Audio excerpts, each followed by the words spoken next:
The reclamation market was where you ended up when the system had no use for you. And as Sable stood among the disgraced hackers and digital criminals marked for labor contracts, unlike the others, she didn't look up. A blackout visor concealed her eyes completely, hiding the truth she could never reveal. So the crowd whispered, "What could be so dangerous that even here, among the condemned, she had to hide?" They weren't wrong to wonder. Behind that visor lay her secret, her curse, the anomaly that had destroyed her life and taught Sable to expect nothing but rejection. She would not be chosen if she hid her eyes. She would not be chosen if she revealed them. Then Soren Vex arrived. The billionaire alpha who controlled tomorrow's technology, beautiful, powerful, cold as circuitry itself, walked past elite programmers and corporate heirs without a glance and stopped directly in front of Sable. "I'll take her," he said. The hall erupted in shock. Why would a man who could have anyone choose the one woman hiding her eyes? Sable didn't understand either. Not until he made his terms clear. He would claim her, protect her, and give her everything she needed. He would even swear never to look beneath her visor. But only under one condition: he would never love her. Neither of them understood how impossible that vow would be. The condemned had been arranged in a line on the illuminated platform like defective hardware awaiting disposal. For tonight, the obsidian halls of Nova Meridian's Central Exchange held no corporate merger or political summit. It held a reclamation market. This was where failed hackers came when every door had closed, when they'd been blacklisted from legitimate work, too damaged by scandal or circumstance to find a place in the system. Wolves couldn't exist outside of pack structures. That would disrupt the hierarchy their kind demanded. Hence, the markets. The buyers who came here were not seeking partners in the traditional sense. They sought indentured coders to maintain private servers, digital servants to scrub data, bodies to fill the positions no respectable wolf would take. But none sought connection. The crowd that had gathered was smaller than in previous cycles, the interested parties fewer. The auctioneer's voice droned through the speakers, listing skill sets and clearance levels with all the enthusiasm of a man selling processors he knew to be corrupted. One woman trembled visibly, her fingers still twitching in phantom keystrokes. She'd been brilliant once. You could still see it in the sharp architecture of her face. But 3 failed contracts and a data breach had brought her here. Another stood with her chin raised, defiant despite the scar tissue from a neural extraction that ran from her temple to her jaw. A third stared at nothing, his expression vacant, his hands cuffed in front of him. Corporate espionage gone wrong, most likely. The last figure in the line drew the most attention. However, the attention was of whispers and sidelong glances rather than open assessment. She stood apart from the others, her face half hidden by a blackout visor that wrapped around her eyes like a bandage. Not even a sliver of her gaze was visible. The visor was seamless, dark, revealing nothing. She might have been extraordinary. She might have been monstrous. And that perhaps told the crowd everything they needed to know. "What's wrong with that one?" a tech executive muttered to his companion. The whispers rippled through the hall like static interference. What could be so wrong that even her eyes must be hidden? Beneath the visor, Sable felt every stare like a scan probing her defenses. This was it. The end of everything. If she wasn't claimed today, if no one was desperate or foolish enough to take a woman whose eyes they couldn't see, her father would be within his rights to sell her to the labor mines. He was standing near the edge of the platform with her sister Petra, pretending not to know her. Who would buy a blinded hacker? Useless, her father had called her, and he'd been right. At best, they would demand to see beneath the visor first, and that would be so much worse than not being chosen at all. The auctioneer had moved on from the trembling woman when the main doors slid open with a pneumatic hiss. Every conversation died mid-word. Every head turned. An alpha presence rolled through the entrance like an electromagnetic pulse, and it wasn't the ordinary dominance of a wealthy wolf. This was the kind of power that came from bloodlines so old, so intertwined with the very infrastructure of civilization that they were more myth than man. Sable felt it even through her visor's dampening field. Soren Vex, the auctioneer breathed. Gods of the grid, what is he doing here? The whispers started immediately, shocked and disbelieving, cascading through the crowd. That's impossible, someone added. Why would Vex come to a reclamation market?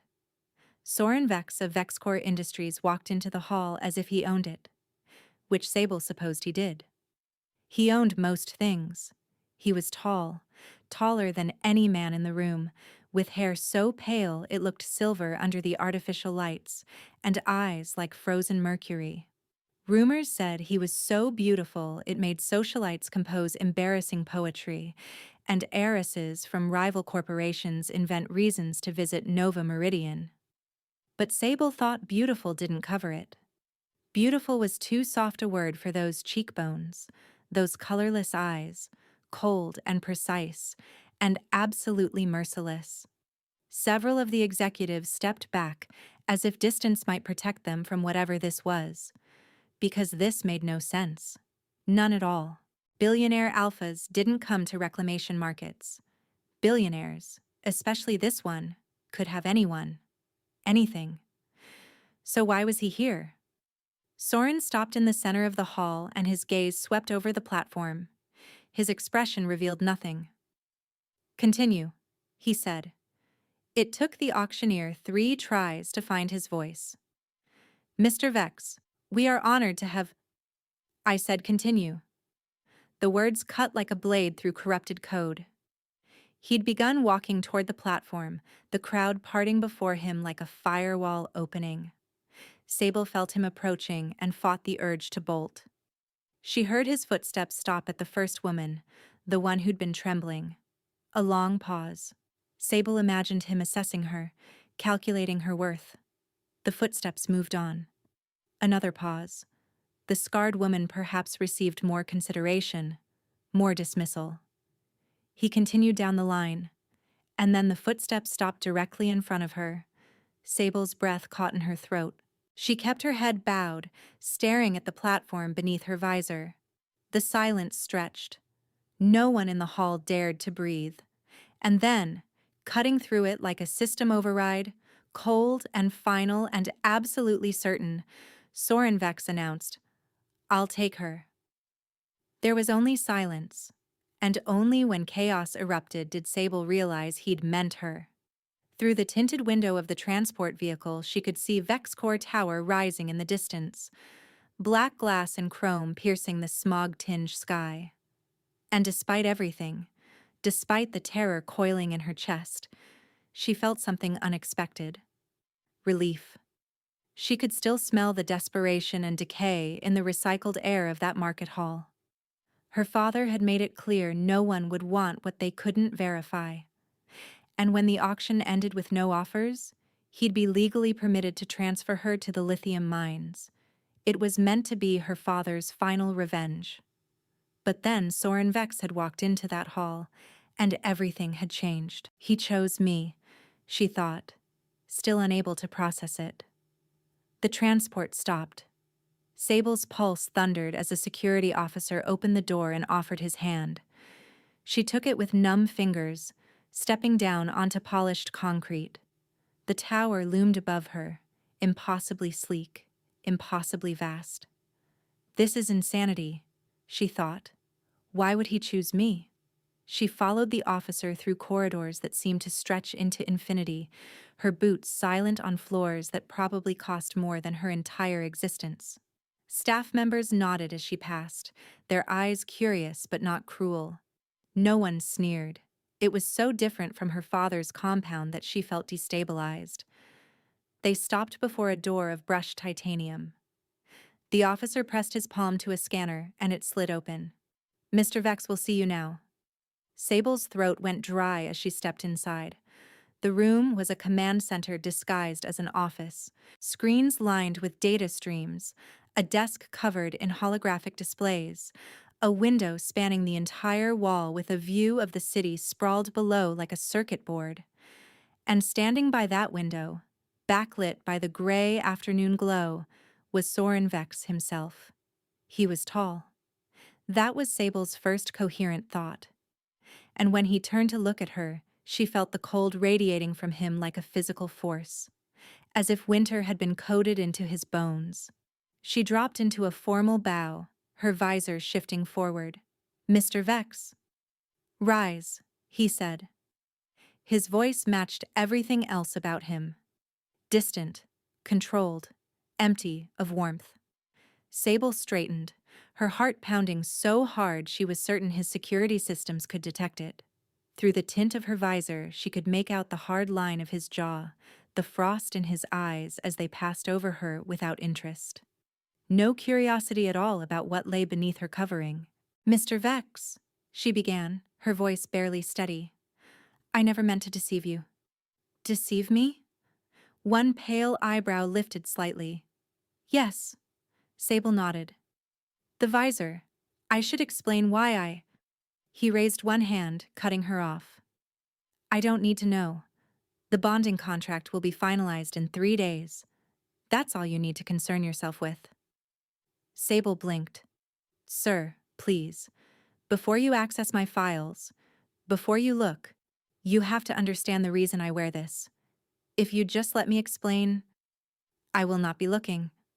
The statement hung in the air between them, flat and final. "Excuse me?" Sable whispered. Soren turned fully toward her, his expression unchanged. "You've hidden your eyes. I assume that's because what lies behind that visor isn't something you wish to be seen." Beneath her covering, Sable's jaw tightened. He wasn't entirely wrong, but he wasn't entirely right either. Not that she could explain that. Not without revealing everything, which she would rather die than do. Though lying to this man, her future bonded, felt like its own kind of death. He had to know. "Mr. Vex, wait." Sable took a step forward. "Before we finalize anything, you should know the truth about me, about why I—" He paused at a secondary door, not turning to look at her. "You will be my bonded," he said quietly, "but other than that, I have no interest in ever seeing you." Sable stood frozen, trying to process what he'd just said. No interest in seeing her. Not just now. Ever.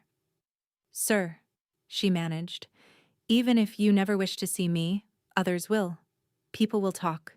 Your board, your rivals. They'll learn what I look like. I would prefer you hear it from me before the ceremony." Soren finally turned, and for the first time, his eyes focused on her fully. Cold eyes. Gray as a system shutdown. "If you would prefer that no one ever sees you," he said slowly, "then it shall be so." Sable gaped at him. "What?" "You are to be my bonded. You will receive resources, protection, access and housing in this tower. Receiving visors that cannot be overridden and a staff trained never to look upon you directly is a simple accommodation. I assure you." She couldn't speak. This was too perfect. It had to be a trap. Why would he choose her? Why would he allow her to stay hidden? He could have bonded with a beautiful heiress, someone whose face would boost his public image, someone he actually knew, someone without her secrets. "If that is all," Soren said, already pulling the secondary door open. "I'll see you at the registry." And then he was gone. Sable stood alone in the command center, surrounded by screens filled with data she couldn't read. She should refuse. That was the logical choice. Go back to her father, accept her punishment, and face whatever fate awaited her in the mines. Because this strange offer from a cold billionaire who wanted a bonded he'd never look at felt like a system error. But then she remembered the look in her father's eyes the last time she'd seen him. Pure hatred. The kind of loathing that had been coded there for years. The product of his wife's betrayal, he'd called her. A virus in his bloodline. He would have sent her to the mines with a smile. Soren Vex had looked at her with nothing. No hatred, no disgust, not even disdain. Just cold indifference. And he'd offered her something she'd never dared hope for. Permission to stay hidden. Sable touched the edge of her visor, feeling the weight of it against her face. Cold over cruelty, she thought. I'll choose cold over cruelty every time. The next morning, Sable was summoned to VexCorp's executive level. She'd barely slept. The quarters they'd given her were larger than any space she'd ever occupied. A suite of rooms with a bed that adjusted to her body temperature, and a team of visually impaired attendants who'd arrived within hours of her request, just as Soren had promised. They'd bathed her gently, dressed her in fabrics that probably cost more than her father's annual security budget, and brought her food she was too anxious to eat. No one had been gentle with Sable in a very long time. So now, walking through the tower's corridors with a security escort, Sable tried to steady her breathing. This meeting, the bonding contract negotiations, needed to go well. But her father would be there, and the thought made her stomach clench. "Sable Vance, Mr. Vex," the security officer announced as she stepped inside. The executive chamber was even larger than she'd expected. A long table dominated the space, with floor-to-ceiling windows behind it letting in cold morning light filtered through atmospheric processors. Soren Vex sat at the head of the table, two advisors flanking him. He was beautiful in the way algorithms were beautiful. Precise, unforgiving, impossible to look away from. And at the far end of the table, barely looking at her, sat her father. "Please sit." Soren gestured to a chair near him. One of the advisors cleared his throat. "Mr. Vex, the bonding contract has been prepared according to your specifications. If you'd like to review, I'll summarize." Soren interrupted. He picked up a tablet, scanned it briefly, and then set it down. "The terms are straightforward." He looked at Sable, or at the visor where her eyes should be.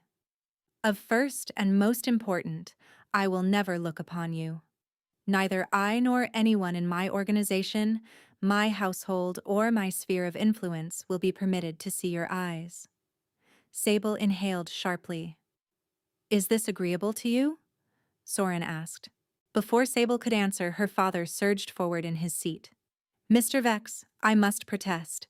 You don't understand what you're agreeing to. If you knew what was behind that visor—" "I wasn't addressing you." Soren's voice could have frozen circuitry. "I was addressing my future bonded."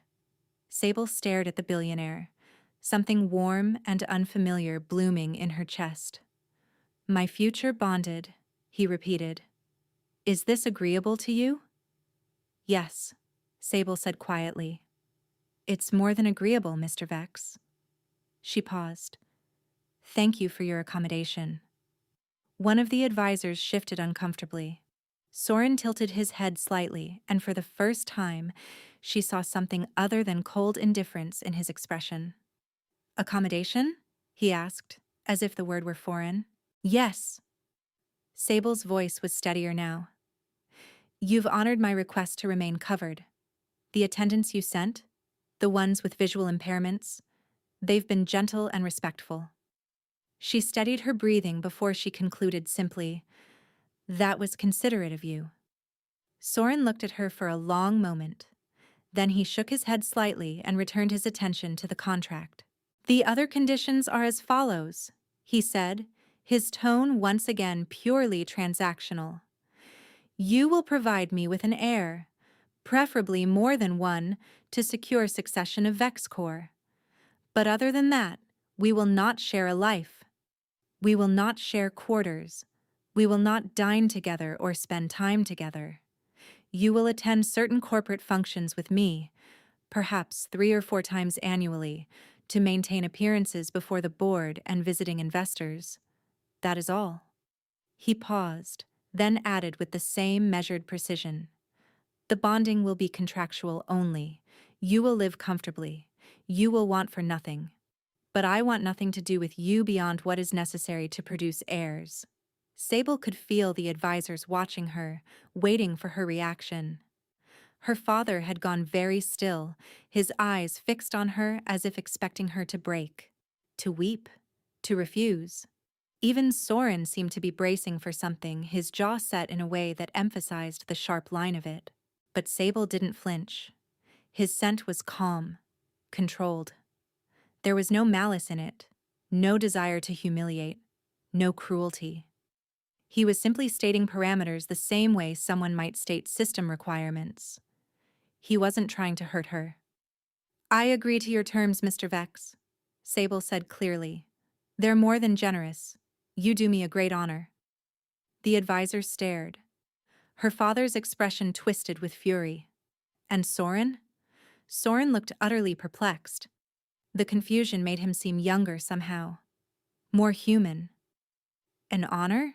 He repeated slowly. To be bonded to someone who wants nothing to do with you? Who will never care for you? Sable met his gaze through her visor, unwavering. Yes, sir. It's more than I deserve, she thought. More than my family has ever given me. More than I ever dared hope for. Safety. Protection. A life where no one would look at her with hatred or disgust. A bonded who would never raise his hand to her. A bonded who simply wanted nothing. That was better than cruelty. That was mercy. Very well. Soren pushed the tablet across the table toward her. Authorize here. Sable pressed her thumb to the screen. Her father authorized as witness, his hand trembling with barely suppressed rage. The advisors authorized, both of them stealing glances at their employer as if trying to understand what he was thinking. And then it was done. She was going to be bonded to him. This beautiful, cold, enigmatic man whom the entire industry seemed to regard with a mixture of fear and fascination. Exiting the executive chamber felt like walking through a scanner array. The corridors were full of employees and executives, all of them pausing to stare as she passed. Whispers followed in her wake. Is that her? Why does she hide her eyes? But Mr. Vex could have anyone. Why her? Sable kept her head down, her hands clasped together, trying to ignore the burning curiosity in their gazes. Just 3 more days. 3 more days, and she'd be bonded. She was almost to the elevator leading to her quarters when someone stepped into her path. Her sister Petra, dressed in a tailored suit of pale gray, more polished than ever. We need to talk, she said quietly. Against her better judgment, Sable nodded. They found an empty conference room off the main corridor, a small space with a window overlooking the city below. You can still refuse him, Petra said finally. And why would I? Sable asked. You'd risk the most powerful man in Nova Meridian's anger when he discovers what you are. Sable's hands clenched beneath her sleeves. He won't discover anything. He's agreed never to look at me. You really think he'll never demand to see his new bonded? Her sister's voice rose despite herself. He's Soren Vex, Sable. Women throw themselves at him. Eventually, her sister continued, he'll insist. And when he sees what's behind that visor, I'll explain, Sable whispered. Her sister's expression hardened. Explain what? Your eyes tell the whole story. You don't deserve to be bonded to him. Not after what you did. Sable took a step back. Petra, I told you it wasn't me, she attempted. Liar. Her sister's voice cracked. You couldn't stand that Marcus was leaving you. And so you. Tears burned behind Sable's visor. I don't know what happened that night, she interrupted. I was angry, yes, but I would never hurt him. Vex seems accommodating now, her sister hissed. But when he discovers the truth, he'll destroy you, Sable. He'll delete you from existence. Then she was gone. The transport glided through the city toward the registry tower, its tinted windows shielding Sable from the crowds gathered along the route. She sat rigid on the leather seat, her hands clasped so tightly her knuckles ached beneath her sleeves. Outside, there were people, corporate workers and citizens alike, thousands of them packed into every available viewing platform along the skyway. They were waiting to see the new bonded of Soren Vex. Her transport slowed, then stopped. She braced herself as a security officer opened the door and offered his hand. Sable took it, stepping down onto the polished platform. The crowd's noise intensified through the atmospheric barriers. "Her visor is completely opaque," someone said through a speaker drone. "I can't make out her eyes at all." "We will see her once she exits the registry," a woman concluded.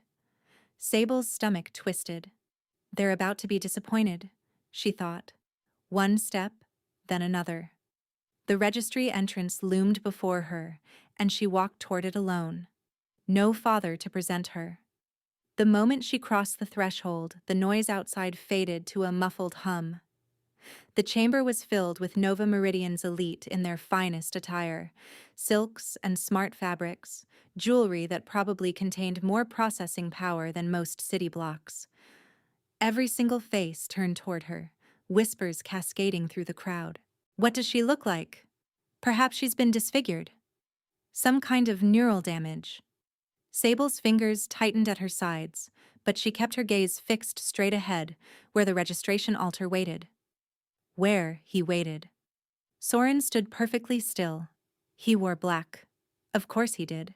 Formal attire that emphasized the breadth of his shoulders.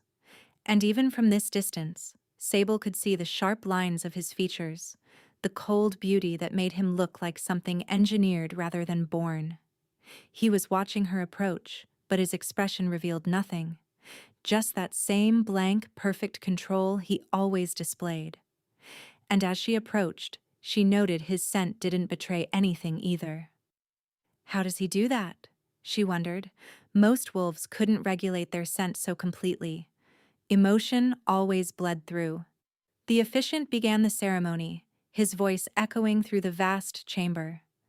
Sable barely heard the words. She was too aware of Soren standing beside her, radiating that strange coldness that shouldn't exist in a shifter's body. Alphas ran hot. Everyone knew that. But Soren felt like a server room kept at freezing temperatures. "The vows," the officiant prompted. Sable snapped back to attention. "Do you, Soren Vex, Alpha of Nova Meridian, take this woman to be your bonded, your partner, and your mate?" Soren's voice was steady, emotionless. "I do." Then he turned to her, and Sable felt the weight of his gaze even through the layers of her visor. "I will never love you," he said, leaning closer so only she could hear. "Please understand that." Sable nodded. "I understand, Mr. Vex." "Do you?" Doubt flickered behind his eyes. Guilt also.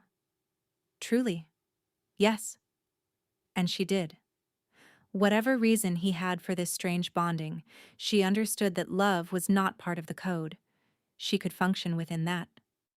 The officiant was looking at them expectantly, confused by the delay. Soren straightened, returning his attention to the ceremony. "The binding signatures," he called out. The moment his fingers closed around hers to guide her hand to the scanner, she gasped. He was cold. Not just cool, but genuinely cold. As if he'd been standing in a cryogenic chamber without thermal protection. Sable couldn't help staring at their joined hands. His palm was larger than hers, his fingers elegant and strong. But the temperature. How is this possible? She wondered. "Your authorization," he prompted gently. She fumbled, pressing her thumb to the scanner with trembling hands. Soren completed the biometric binding with practiced ease, his touch remaining cold throughout. "By the authority vested in me," the officiant said, "and before these witnesses, I now pronounce you bonded partners, alpha and mate, bound by sacred contract." The claiming. They needed to claim each other verbally since the physical claiming, biting, marking, would require her to reveal her neck, her skin. Things she couldn't do here. "I claim you as mine," Soren said, his voice carrying through the chamber. "My bonded. My partner. my mate. Sable's wolf stirred restlessly inside her, but she felt no snap of a mate bond. No overwhelming pull or certainty. That would come later. In private. When they completed the physical claiming. I claim you as mine, she echoed. My bonded. My partner. My mate. The officiant smiled. You may kiss your bride, Mr. Vex. The chamber went utterly silent, waiting to see what would happen. Would he remove the visor? Would they finally see the mysterious bonded's eyes? Sable's heart hammered against her ribs. Mr. Vex, she whispered. Will you not look at me? Soren tilted his head slightly, studying her covered face. Do you want me to look at you? No, Sable breathed. But you should. She could see his eyes now through the slight gap at the edge of her visor. Gray eyes like frozen mercury. You've made your wishes clear, Soren said. And I will honor them. Before she could respond, he took her hand, that same cold grip, and lifted it to his lips. The kiss was gentle, formal. His lips were as cold as his hands, pressing against her knuckles for just a moment. It wasn't what anyone expected. The crowd murmured in confusion and disappointment. But Sable stood frozen, her hand still tingling from that brief contact. He kissed my hand instead, she thought dazedly. He could have demanded to see my eyes, but he respected my wish. Thank you, she whispered. That night, Sable sat on the edge of the bed in her new quarters, hands folded in her lap, trying to control her breathing. The visually impaired attendants had prepared her. They'd bathed her in temperature-regulated water, brushed her hair until it fell in soft waves down her back, and dressed her in a sleeping garment that cost more than her father's security mainframe. Then they'd left her alone in the dim chamber to wait for her bonded, for the consummation of their contract. It had been just words on a tablet before. You will provide me with an heir. Easy to authorize when it was theoretical, but now it was real. Now it was happening tonight. 3 soft chimes at the door made her jump. Come in, she managed. Soren stepped inside and Sable's lungs seized. He'd changed from his formal attire. The elaborate jacket was gone, leaving him in just a white shirt, unfastened at the collar, the fabric loose enough to reveal the strong column of his throat. His hair was slightly disheveled, as if he'd run his hands through it, and in the soft ambient lighting he looked like a man, not a billionaire. Beautiful and somehow vulnerable in his simplicity. He closed the door behind him with a soft click that seemed to echo in the quiet room. They were alone now. Sable's heart hammered as Soren's gaze swept the room before settling on her visored face. Even across the distance she felt the weight of that look, and panic flared. I will wear this, Soren said quietly. He reached into his pocket and withdrew a strip of opaque smart fabric. A blindfold, in case you're worried I might see you, even accidentally. The thoughtfulness of it made her chest constrict. All right, Sable said softly. Turn around. Her hands shook as she reached up to secure the blindfold. She had to step closer, had to rise on her toes to reach. Up close, she could see everything the distance had hidden. The individual dark lashes resting against his cheeks, a small scar at the corner of his mouth. She secured the fabric, her fingers lingering perhaps a moment too long against his skin. The ambient lights dimmed to nothing. Complete darkness fell over the room like encryption. Her heart pounded so loudly she was certain his security systems could detect it. She could hear his breathing, steady and controlled. But she could also feel something else, a subtle shift in his scent. The winter sharpness giving way to something warmer beneath. She heard him move closer, felt the temperature drop as his body neared hers. I can smell your nervousness, he said quietly. His words made her more nervous. Of course he could smell it. The anxiety, the anticipation. His hands rose slowly in the darkness, giving her time to pull away. When she didn't move, his palms settled gently on her shoulders. His hands were large and cool against her bare skin, spanning from the curve of her shoulders toward her collarbones. But it wasn't just the touch. It was the care in it, the gentleness. For a long moment, he simply held her like that. His thumbs began to trace small, soothing patterns against her skin, and Sable felt herself relax into the touch. He's being considerate, she thought. Even now, what followed was unlike anything Sable had imagined. He was patient, gentle. His cold hands against her warm skin created sensations that made her gasp, made her arch into him, made her forget every fear she'd ever carried. And when they finally came together, when he laid her down with such care, as if she were something precious and fragile, Sable understood what it meant to be truly connected to another person. Afterward, they lay tangled together in the darkness, both trembling. His arm was wrapped around her, holding her close. For a long moment, neither moved. Just breathed together in the darkness, hearts racing in sync. Then he moved away. She heard him dressing in the darkness.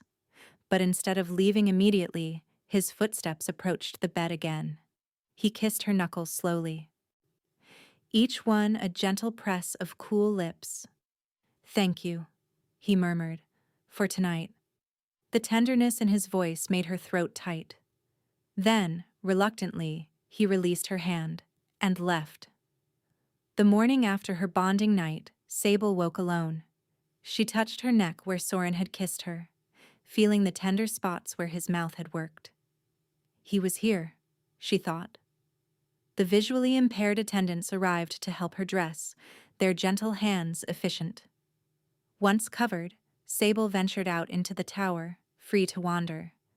It was strange being here, being safe. No one sneered at her. She found the data library, a vast room filled with more information archives than she'd ever accessed, and spent hours reading, absorbing, learning. This is enough, she told herself firmly. Being safe is enough. Soren had been clear about their arrangement, contractual, distant. She needed to stop hoping for anything else. The next evening, Sable sat by the temperature-controlled window in her quarters when her door chimed. Soren stood in the doorway, hands clasped behind his back, his posture rigid. "Mr. Vex," Sable said, surprised. "Hello," Soren said, the word coming out stiff. An awkward silence stretched between them. "Is there anything I can help you with?" Sable asked finally. "Oh, no." He clenched his jaw. "I just thought I would come and inquire after your status. Your well-being." He came to check on me, Sable realized. Warmth bloomed in her chest.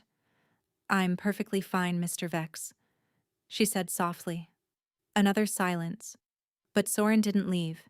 He stood there, clearly wanting to say something more but not knowing how. "Do you think you're carrying yet?" he asked, the words bursting out suddenly before he immediately looked mortified. "Forgive me. That was quite direct." "Oh, not at all," Sable said quickly. "I mean, I can't know yet. It's too soon to tell." "Yes, of course." Soren nodded. Sable's heart was racing. She knew she shouldn't say anything. He'd just come to check on her well-being, but the words came out anyway. "Though perhaps, Mr. Vex," she heard herself begin. His eyes snapped to her. "Yes?" He took a step forward. So did Sable. "Well, it's just that I understand producing an heir is crucial to you and VexCorp," she said. "Yes, it is." Soren nodded. "Then perhaps, I've read that more frequent." She hesitated, feeling heat rise to her cheeks. The more frequent the attempts, the greater the probability of success. Perhaps it would be beneficial to— "Yes," Soren interrupted, sounding almost relieved. They barely made it to the bed. The following days, Sable admitted to herself that she liked his visits, would very much like him to continue, but he'd stated repeatedly that once she was carrying, their physical relationship would terminate. "I need guidance," she said quietly to her attendants, about pleasing one's bonded. The eldest spoke. There is someone who might assist, my lady. Veda Lorne was a high executive's companion. Beautiful, sophisticated, and apparently quite knowledgeable about matters of intimacy. She received Sable in her quarters with a knowing smile. My lady, Veda said warmly, how may I assist you? Sable twisted her hands together. You understand? It's purely for Vexcor's sake. It's important I produce a child for Mr. Vex. Of course, Veda said smoothly. So it's important that he returns. So we keep attempting, Sable said. Very important. Veda's eyes sparkled with amusement. Then what do I do? Sable asked desperately. Veda smiled. That night when Soren returned, and he did return, appearing at her door as the city lights dimmed, Sable put Veda's advice into practice. She was bolder, more confident. She touched him in ways Veda had suggested, kissed him in places that made him groan. Her bonded seemed very pleased. He returned the next night, and the next, far more frequently than was strictly necessary for conception. But after a week, Sable realized she wanted more. She wanted him to stay through the night instead of leaving while she was still catching her breath. So she went back to Veda. How do I... Sable hesitated. How do I get him to hold me afterward? Veda studied her for a long moment.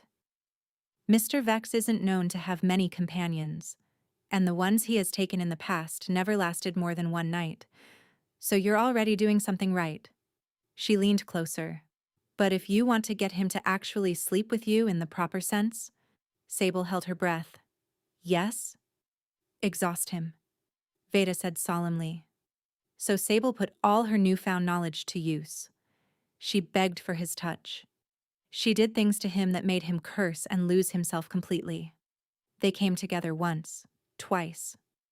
She coaxed him back a third time and a fourth. By the time the city's artificial dawn approached, Soren collapsed beside her, his arm coming around her waist, automatically pulling her back against his chest.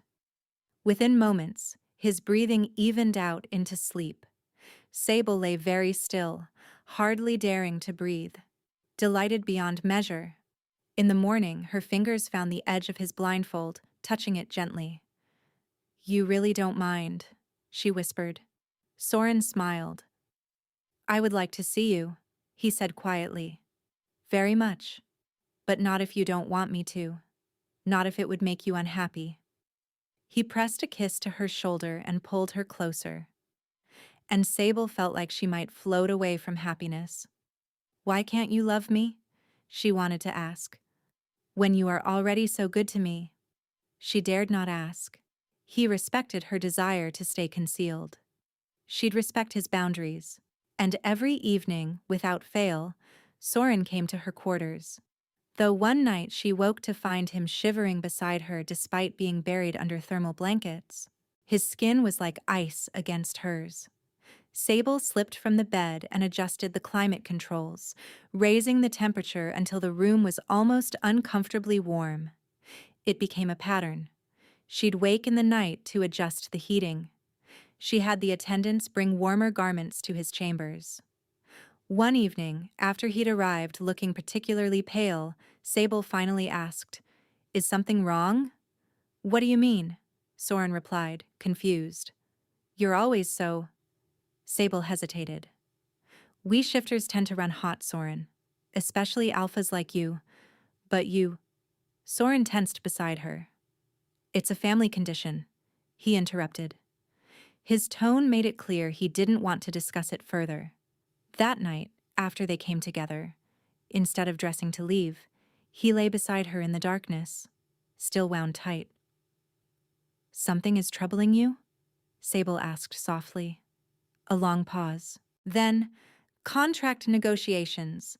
An old agreement is expiring with a foreign tech conglomerate because we can't provide the neural interface components like we used to. Why not? Because most neural hackers are banned from legitimate work, he said, frustration clear in his voice. Sable's heart skipped. You think they should be allowed to practice their skills? She asked carefully. Soren tensed beside her. No, I suppose not, Sable said, afraid to push. And eventually, he continued. I don't know. My father was against it. His father before him. They said neural hackers needed to be carefully monitored, that their abilities were too dangerous. Perhaps, Sable ventured carefully. There's a way to monitor them carefully while still allowing them to work under supervision. How would that work? Soren asked, sounding intrigued. They talked for hours, discussing possibilities. Eventually, Soren's breathing evened out as he drifted to sleep, still holding her. Sable lay awake, proud that he'd asked her opinion, that he'd shared his frustrations with her. I'm falling in love with him, she realized, with his voice, his touch. Time went by. Soren came earlier each evening now. Sometimes he arrived before dinner, eating with her in her quarters before taking her to bed. The mate bond was forming, growing stronger with each night they spent together. Sable could feel it. She craved him when he was away, and he seemed to crave her just as intensely. Some nights they barely spoke, just fell into each other with desperate need. It went on like this until one evening Sable waited until after they'd come together, until Soren was relaxed and content beside her, before she told him. I'm carrying. He sat up, his hand finding her stomach in the darkness. You're certain? Yes. Sable nodded. The medical scan confirmed it today. For a long moment he said nothing. Then, we're having a child. The joy in his voice was undeniable. He pulled her close, his hand still resting on her stomach. Thank you, he murmured against her hair. Sable's eyes stung with emotion, but beneath the joy was worry. He has what he needs now, she thought. An heir. He'll stop visiting. Why would he keep coming when the purpose is fulfilled? But the next night he returned, and the night after that. If anything, he was more devoted than before, more possessive. He made plans for the baby, talking about nurseries and caretakers and what they'd teach their son or daughter. His voice was warm with excitement, with love. When the baby finally came, a boy, healthy and wailing, Sable wept with relief. The medical attendant brought him to Soren, who stared down at the tiny face with wonder, joy, fear, love, so much love. Sable began to cry, not tears of joy, tears of fear and heartbreak and loss. Because it was over now. He had his heir. He didn't need her anymore. Soren's smile vanished immediately. Sable, what's wrong? His hands found hers, gripping them tightly. Are you in pain? Sable shook her head. Tell me, Soren said, his voice breaking. Please tell me what's wrong. You're going to leave. Sable managed between sobs. You'll stop visiting and I'll lose you. What? No. Soren looked stricken. No, Sable, of course not. But that's what you said, Sable cried. You said you'd never love me, that once I gave you children, we'd have nothing more to do with each other. I was wrong, Soren said desperately. He brought her hands to his lips. I love you, Sable sobbed, the words spilling out. I know I shouldn't. But I love you, and I don't want to lose you. You won't lose me, Soren said, his voice fierce. He looked panicked, desperate. You won't. I swear it. You're the mother of my child. You're everything to me. Sable met his gaze through her visor. He looked so sad, so pale. I want your love, she whispered. Not just your contract. I want you. Soren's eyes widened, and then, without thinking, spontaneous and immediate, he said, You have it. Of course you have it. He froze as if hearing his own words for the first time. Sable's heart soared. Do I? She whispered. Have your love? Yes, Soren breathed. I love... He stopped mid-word. His eyes went wide with pain. His hand flew to his chest, clutching at his heart. Soren. Sable struggled to sit up. Soren, what's wrong? His face went even paler, white as fresh snow. He tried to speak, but no words came out. His whole body convulsed. Then he collapsed. Help! Sable screamed, clutching Soren as he fell limp in her arms. Someone help! He's dying! Medical attendants rushed in, surrounding them. But Soren's eyes fluttered open, unfocused, finding her face one last time.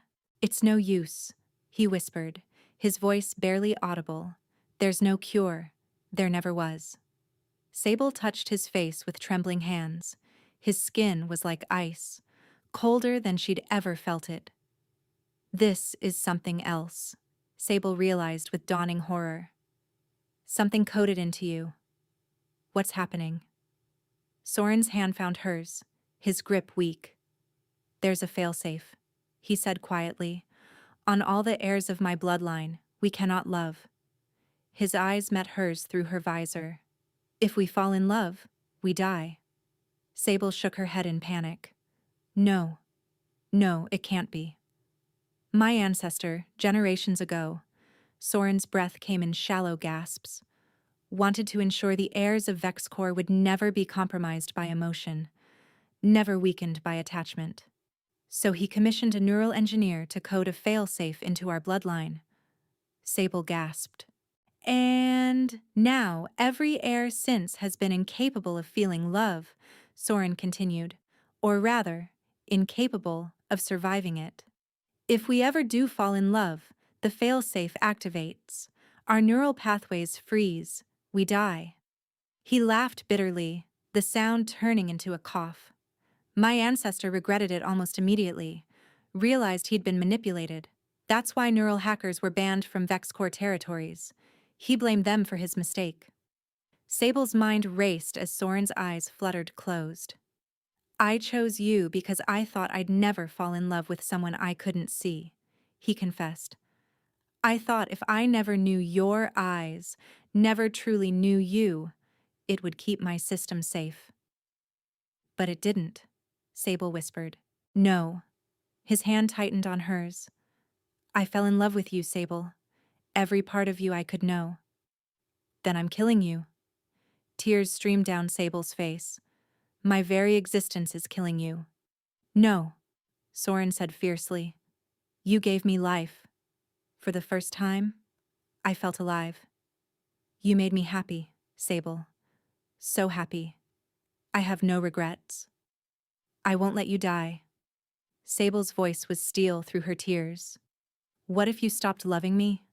Would the failsafe reverse? Soren looked at her with such tenderness it broke her heart. I could never stop loving you. What if you had a reason to? Sable's hands went to her visor with shaking fingers. What if you saw what I really am? Soren's eyes widened. Sable. You need to see, she said. You need to know the truth. Then you'll hate me so much, you'll heal. Before he could protest further, Sable pulled the visor from her face and watched her bonded's eyes widen. Watched him take in her features. She waited for the disgust, the horror, but his expression was one of wonder. You're beautiful, he breathed. Look closer, Sable begged, tilting her head so he could see her eyes clearly. There, unmistakable in her irises, was the telltale shimmer, the neural circuitry pattern, the mark of a synaptic, a rare genetic mutation that allowed direct interface with any digital system through eye contact alone. The most dangerous and illegal type of hacker in existence. Soren's eyes fixed on the shimmer, and Sable felt a flicker of hope. Surely this will disgust him. But just in case it wouldn't be enough, she explained. I was engaged once, to a systems architect named Marcus. It seemed like my one chance at a normal life despite what I am. But then he fell in love with my sister instead. They planned to run away together. She paused, her fingers unconsciously touching her temple. He died before they could leave. A neural overload. An isolated system crash that affected only him. Soren waited patiently for her to continue. My ability allows me to interface with any system, Sable admitted. I was there that night. I was angry. And he died from a neural surge. Everyone assumed I'd killed him. But you didn't, Soren said with utmost certainty. Sable met his eyes. I was never trained to control my ability, she said. It was always unstable, so I can't be certain I didn't do it. Someone suppressed your abilities? Soren asked. Yes, my father, after Marcus's death. Sable sighed. He hated me already. When my abilities manifested, when the man my sister loved died from neural overload, Sable's voice broke.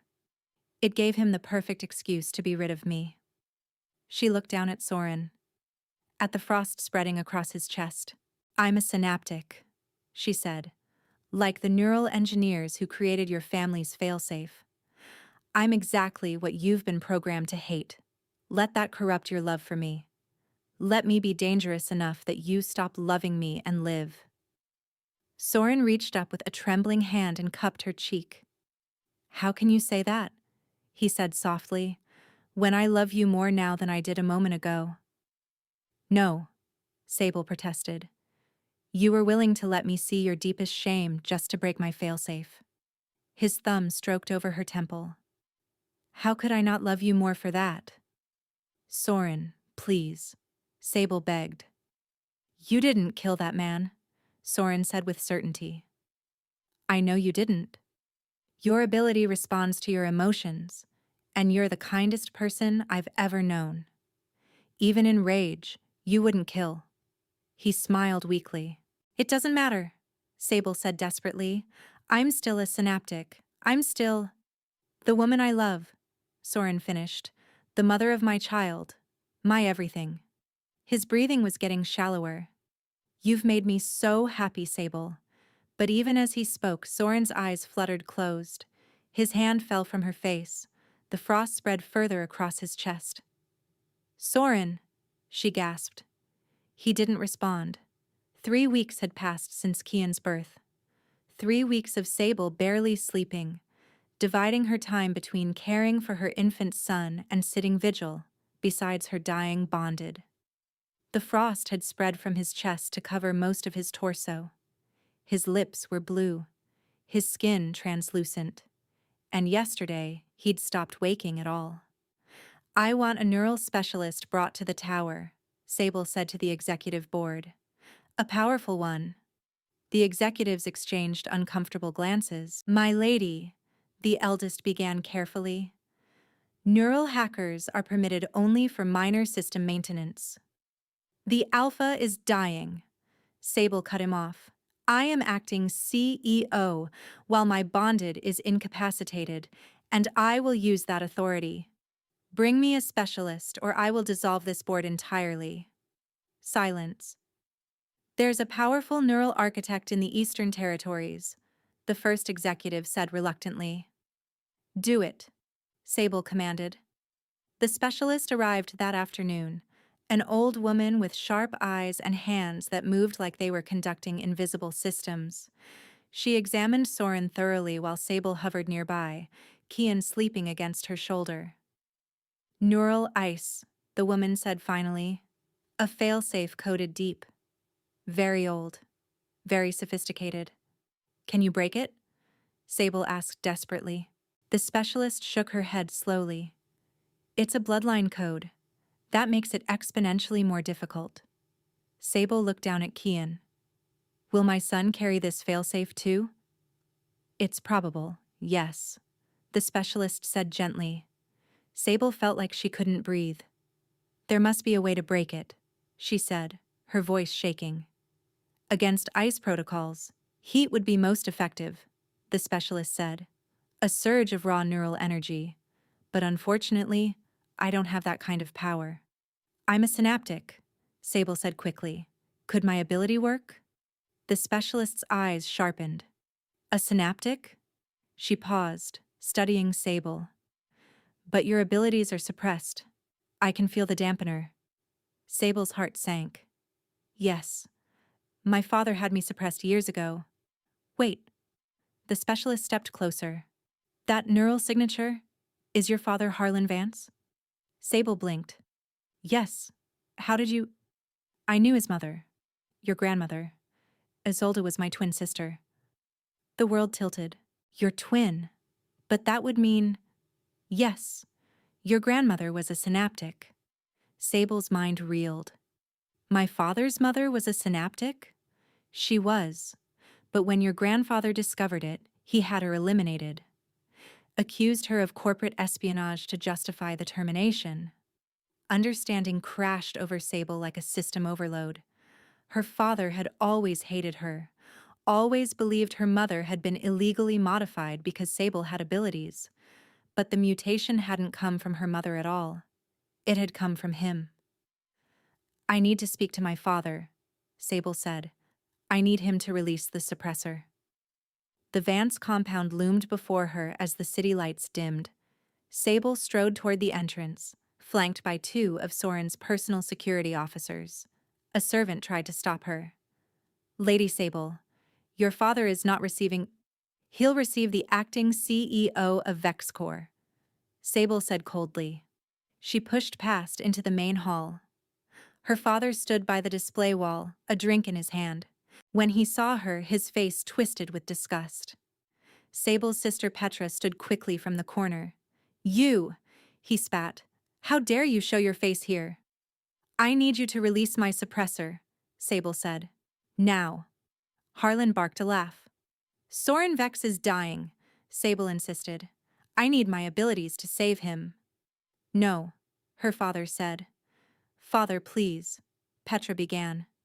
She's a dangerous aberration, Harlan said. I'll not unleash her capabilities on the world again.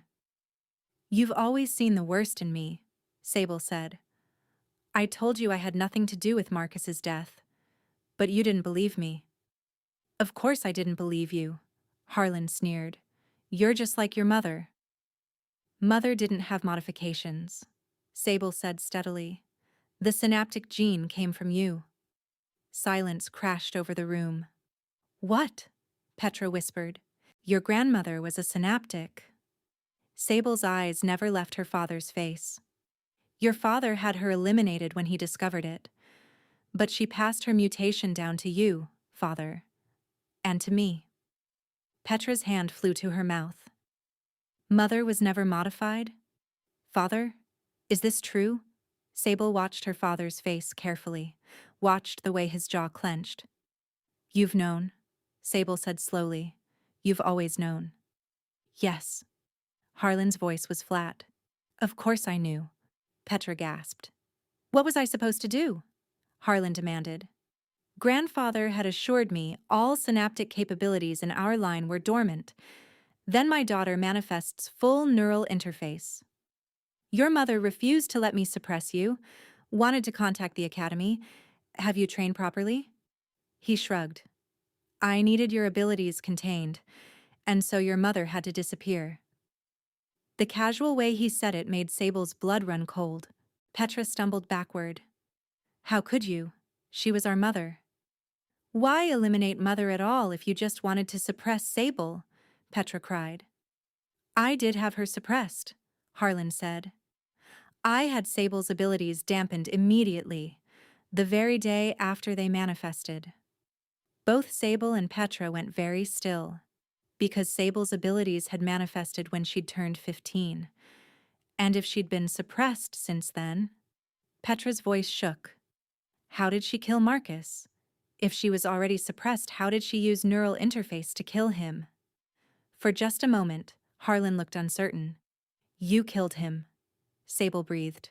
You killed Marcus. That's impossible, Petra said. Marcus was killed with a neural surge. The overload was too precise for it to be an accident. She stopped. Her eyes went wide. You also have synaptic abilities. That's how Sable inherited them. You could have… You knew Mother was innocent, Sable said. You knew I was suppressed. You knew you had neural capabilities. And you killed Marcus to frame me. Harlan's face went red. It was two problems solved at once. Eliminate that lower-class engineer unworthy of Petra, and eliminate you. He pointed at Sable with shaking rage.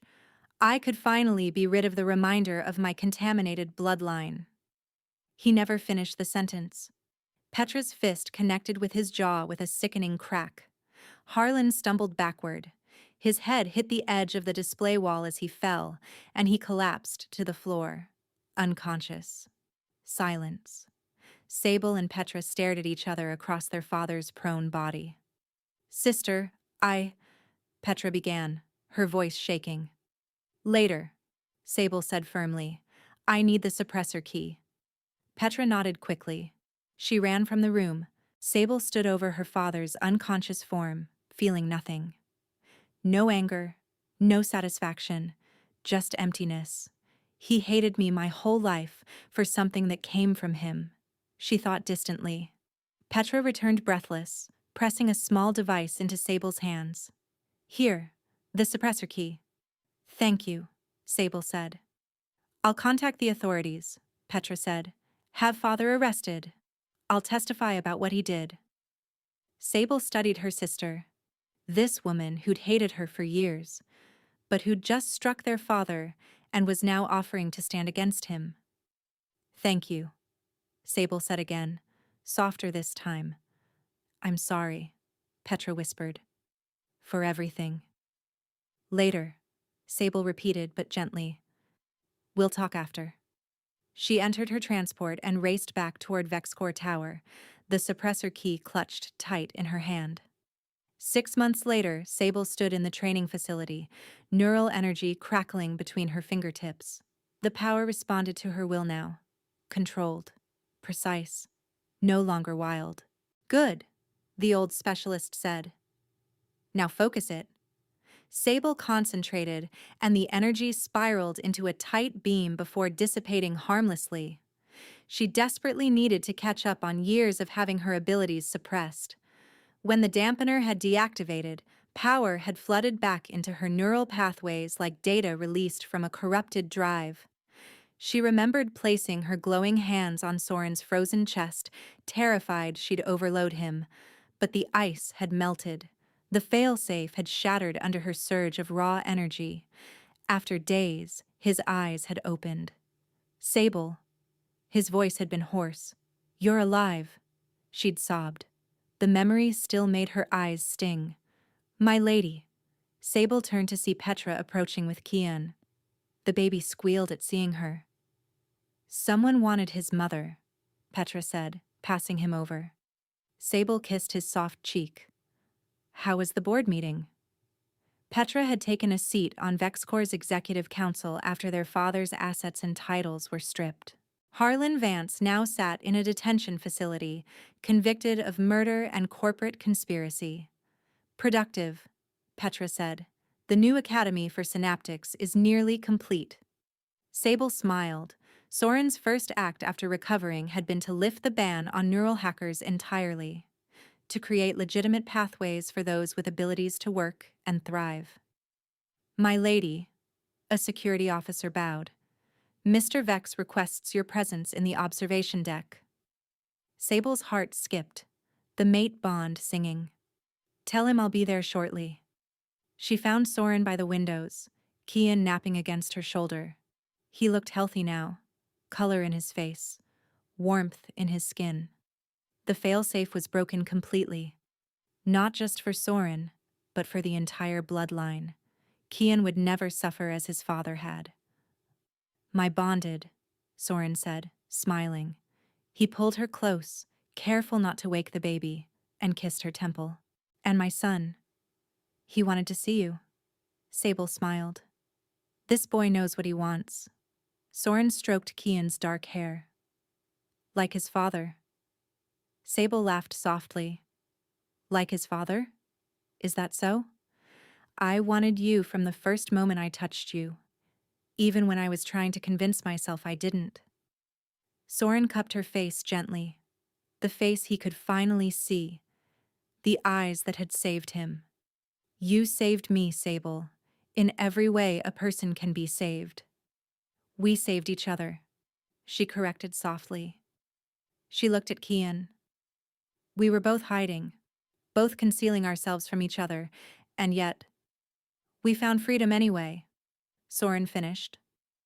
Sable thought of that moment when she'd removed her visor, shown him her shimmer, her shame, hoping it would save him. When he'd loved her all the more for it. She took his hand. The attendants can watch Kian tonight, Soren said, his voice dropping. I want you to myself. Heat bloomed in Sable's cheeks. Mr. Vex. Soren, he corrected. Always Soren when we're alone.